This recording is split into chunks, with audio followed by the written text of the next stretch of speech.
Bismillahirrahmanirrahim. Assalamualaikum warahmatullahi wabarakatuh. Sahabat dakwah yang dicintai oleh Allah Subhanahu wa taala. Perkenalkan, saya Muhammad Yamin.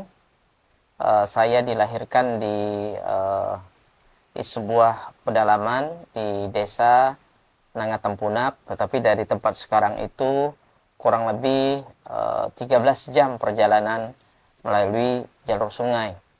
Nah, saya terlahir dari suku Dayak dan saya juga mantan Katolik. Ya. Kemudian hari ini saya mengambil jalan dakwah. Nah, kenapa saya ambil jalan dakwah ini? Karena memang banyak hal yang membuat saya memilih jalan dakwah ini.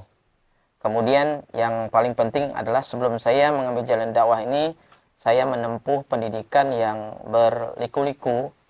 Dari pelosok pedalaman, saya banyak melihat kesusahan belajar agama, akses belajar agama yang susah, yang setelah kami beserta keluarga ini mendapatkan hidayah Islam, kemudian kami harus hijrah dari desa, kampung kami dilahirkan, demi menjaga akidah kami bersama dengan keluarga. Kenapa kami hijrah? Karena di desa di mana kami dilahirkan dan mendapatkan hidayah Islam, di situ tidak ada para dai yang berdakwah, kemudian tidak ada syiar-syiar dakwah di sana, sarana-sarana dakwah juga tidak ada. Maka demi menjaga akidah saudara-saudara kami, ya keluarga besar kami harus hijrah ke desa Nangatempunak yang sekarang kami bermukim.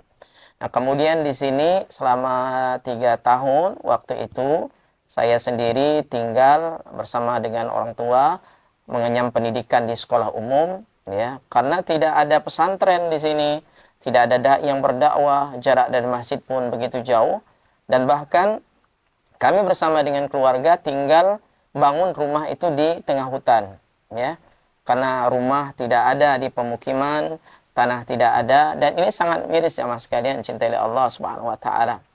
3 tahun kami tinggal di desa Nangatempunak ini, kami tidak bisa apa-apa, ngaji tidak bisa, sholat tidak bisa. Ingin masuk pesantren, orang tua tidak punya kemampuan, ya. Kemudian selesai dari desa Nangatempunak SMP waktu itu, saya sampaikan kepada ibu saya bilang ke ibu saya ingin melanjutkan SMA ke sekolah agama. Nah, mendengar keinginan saya begitu kuat, ibu saya sampai sedih, sampai menangis, ya. Kemudian ibu saya menyampaikan kepada saya waktu itu, "Nak," kata ibu saya, "bagaimana kamu bisa meneruskan sekolah ke sekolah yang ke sekolah yang lebih tinggi? Sementara kita buat makan saja susah," kata ibu saya. "Kalian makan saja bagi," kata ibu saya. Ya. Akhirnya ternyata seorang ibu tidaklah putus sampai di situ saja. Akhirnya waktu itu ibu saya pergi ke kantor desa, minta surat keterangan miskin waktu itu, demi saya bisa sekolah, ya, demi saya bisa melanjutkan ke SMA waktu itu. Nah, sampai di kantor desa ibu saya dapat surat keterangan miskin, mencari sekolah yang gratis di Kabupaten Sintang. Tidak ada satu sekolah pun yang gratis. Akhirnya waktu itu ibu saya ketemu dengan sebuah yayasan panti asuhan yatim piatu Mujahidin Sintang namanya. Alhamdulillah akhirnya saya waktu itu tinggal di yayasan panti asuhan selama 3 tahun, dan saya bisa mengenyam pendidikan aliyah waktu itu di Mujahidin Sintang. Baru saya bisa sholat, saya bisa baca Quran, dan sedikit-sedikit memahami tentang Islam. Nah, selesai saya aliyah waktu itu di Kabupaten Sintang, saya balik lagi ke kampung, ya, balik lagi ke kampung. Saya sampaikan keinginan saya kepada ibu saya waktu itu, "Bu," saya bilang, "saya ingin melanjutkan sekolah ke pesantren," saya bilang. Ibu saya tanya, "Kenapa kamu harus pesantren, Nak? Bukankah kamu sudah SMA, sudah cukup bagi kamu?" Tapi saya bilang ke ibu saya waktu itu, "Bu," saya bilang, "bagaimana mungkin cukup?" Saya bilang, "Saya ingin menjadi orang yang bermanfaat, kemudian bisa bermanfaat buat orang banyak. Tapi duitnya dari mana?" kata ibu saya. "Sekolahnya bagaimana kamu bayar?" Saya bilang kepada ibu saya waktu itu, "Bu," saya bilang, "ini saya punya alamat pesantren gratis di Pulau Jawa." "Duitnya dari mana?" kata ibu saya. "Kamu berangkat." "Bu," saya bilang, "izinkan saya deres karet 5 bulan saja. Hasilnya itu akan saya menjadi bekal saya untuk berangkat ke Pulau Jawa. Nah, teman-teman tahu ya, orang Kalimantan Barat itu kalau di kampung kami mayoritasnya adalah petani karet. Tapi karet yang saya toreh itu milik warga, itu bukan di apa nama di kebun yang lapang ya, yang dipelihara dengan baik, tapi kebun karet yang ada di hutan. Nah, 5 bulan saya dapat hasilnya, saya simpan baik-baik.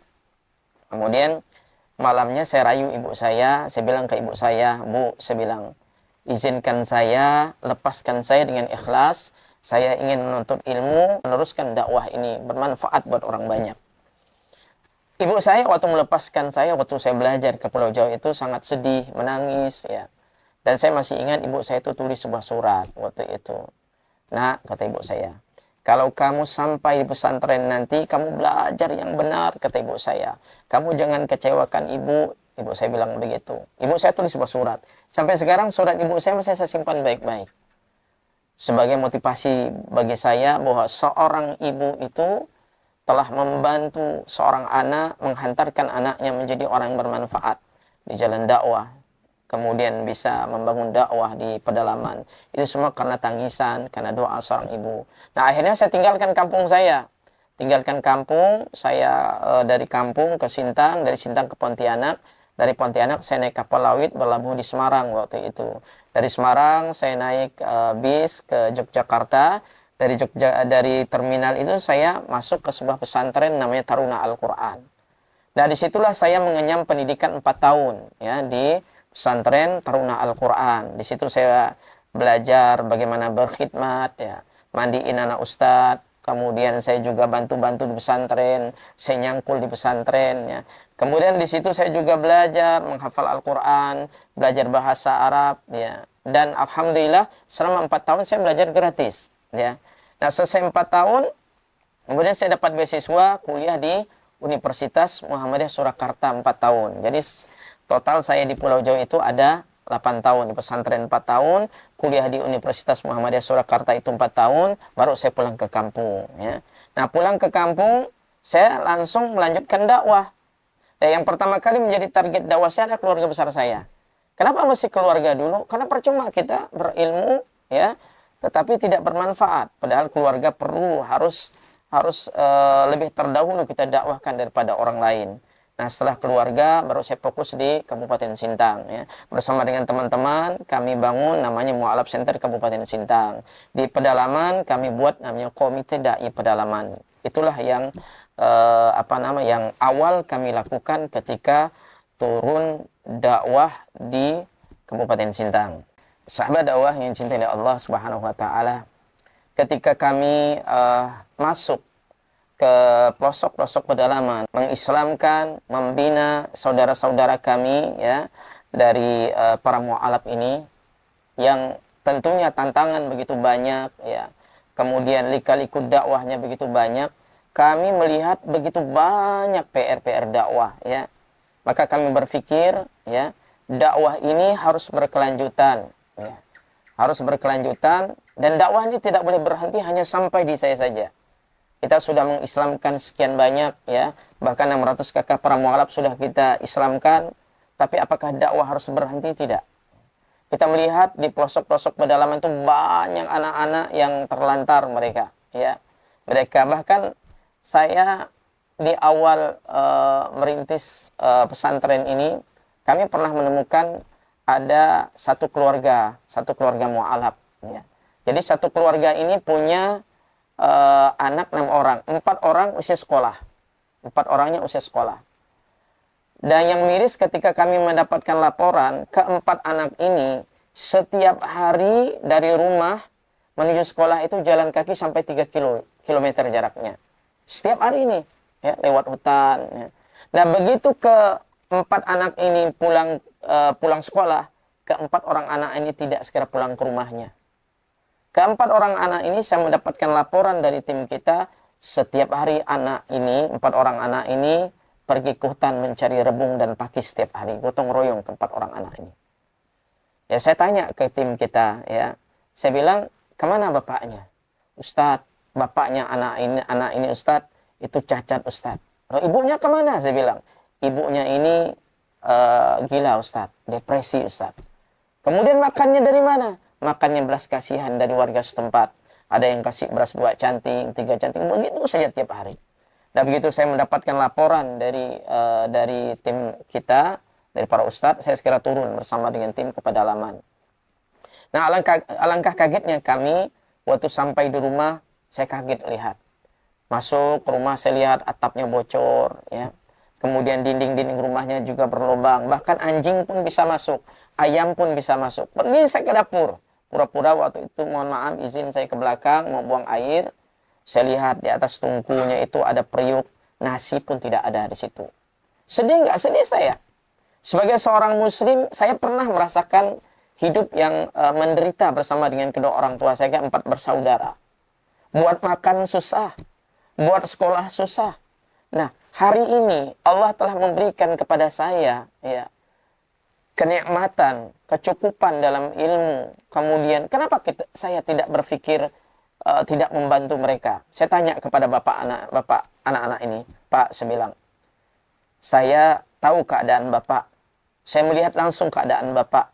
Apa yang bisa saya bantu sebagai seorang muslim untuk membantu kesusahan bapak? Kata beliau, Ustadz, dia panggil tuh anak-anaknya, ya.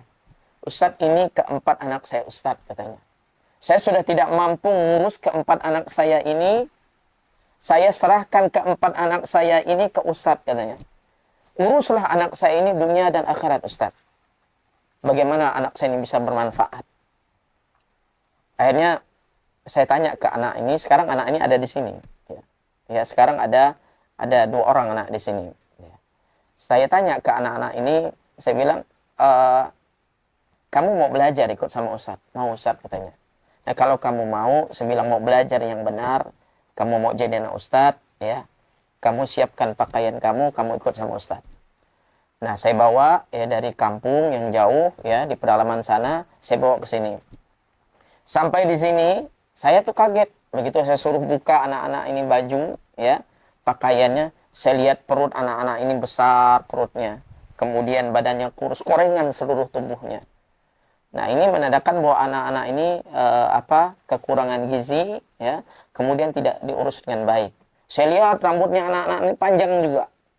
Panjang, seluruh kepala ini kutu-kutu semua. Bayangkan, tentu bayangkan anak di kampung tidak diurus.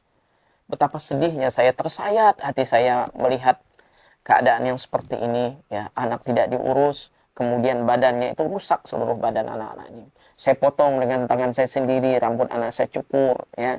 Saya sampo kepala anak-anak ini, kemudian saya potong kuku-kuku anak ini, kemudian saya bersihkan badan anak-anak.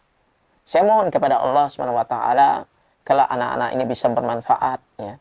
Kemudian bisa lebih bermanfaat bukan hanya buat dirinya tetapi buat orang tuanya, tentunya buat Islam yang perlu kita besarkan, Islam ini, dakwah ini. Sekarang alhamdulillah keempat orang anak ini sudah hafal Quran, ya. Ada yang 2 juz, ada yang kemarin yang keluar itu ada yang 4 juz anaknya. Saya bahagia. Kenapa saya bahagia?